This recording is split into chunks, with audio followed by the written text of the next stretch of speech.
We are 1 week away from heading to the polls once again, as the federal election is taking place on Monday, April 28th. Well, it's quite obvious that this is going to be a very different vote than what we saw in the provincial election. I spoke with the president of Power Group Communications and host of Hamilton's current affairs program, The O Show on YouTube, Laura Babcock, to get her thoughts on what is going to be a very close contest. This is really, Jason, for the first time that I can certainly remember, a race where there's really only two parties in serious consideration. It's been bifurcated between the Progressive Conservatives, or rather the Conservative Party federally under Pierre Poilievre, and the Liberal Party now with the Mark Carney brand. And what's so fascinating to watch is Canadians are heavily invested. I mean, we have seen record turnout during these advanced polls. If anyone who's watching has gone to the polls so far, you were probably in a lineup. And I love that as a proponent of democracy, that people are engaged. A lot of it has to do with Trump's threats to our sovereignty and our economy. And so we are in a position now where Canada is really riveted. And there's a big difference between how they see the two leaders. Mark Carney has much, much higher scores than Poilievre. I think probably because of his competence as an economist at this time where we're in a trade war with the US. But also we're seeing, the parties themselves are pretty close. So this is going to be a nail biter right down to the end. And I hope everybody watching gets out and votes. And I just want to say the O Show is national now, of course, on YouTube. And I've heard from people across the country who are not voting Liberal per se. They're voting for Mark Carney, even though they might have been Conservatives or NDP.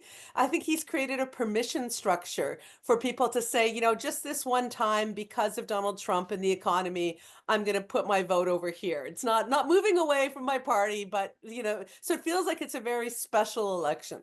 Now, I know it definitely does come down to the two leaders, but I am curious to get your take on some of our local candidates. I mean, just across the water from you, we have Karina Gould trying to retain her seat in Burlington. But since the last election, she has run into a bit of controversy, with the Nazi incident in the House of Commons under her watch, and then a decision to run for Liberal leader, which, gotta say, ended quite poorly. I'm curious, how do you perceive Karina Gould's chances versus Conservative Emily Brown?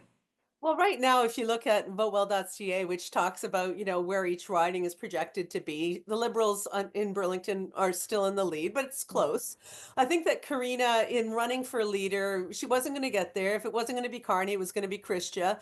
But Carney was just coming in with a fresh brand that wasn't tied to Trudeau. And as we know, Karina, as the House leader, had to fight for Trudeau a lot in the last months. So she's tied to that previous Liberal brand, which is not as popular. That being said, if this really does come down to people saying, even if I don't like or know my local candidate, or they haven't impressed me, or they've done something recently I find off-putting, this is really about the country and our sovereignty.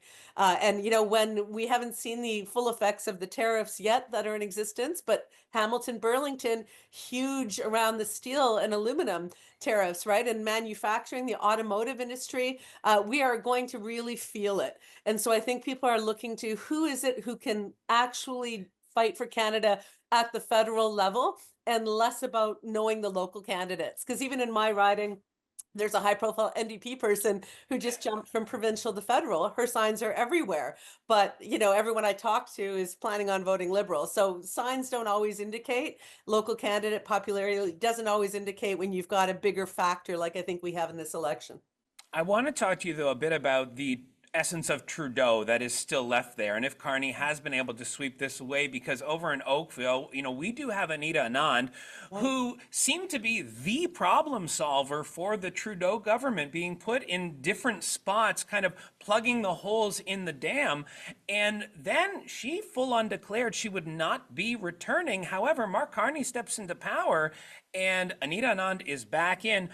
Do you think that there was anything that Carney perhaps promised her to get her to run again? Well, I think it's similar to Sean Fraser, who was the housing minister under Trudeau and a real bright light in the party like Anita. They were the ones that were holding the Trudeau government together. They both left, jettisoned when they felt like he was going down. They weren't going to go down with the ship. And then comes in Mark Carney, and there's an expression in business that I used to run the Oakville Chamber of Commerce, of course, and nothing succeeds like success, right? So when you get a successful person like Mark Carney with the resume he has and the success he had in Canada and staving off the housing crisis in 2008 because he just didn't buy into those junk products, right? He kept Canada out of the worst of it. He comes in with a level of success in his personal brand and his professional experience in Canada. And so he's able to draw back successful people like her and like Sean Fraser to say, okay, this party has a real chance of setting the table and doing it differently.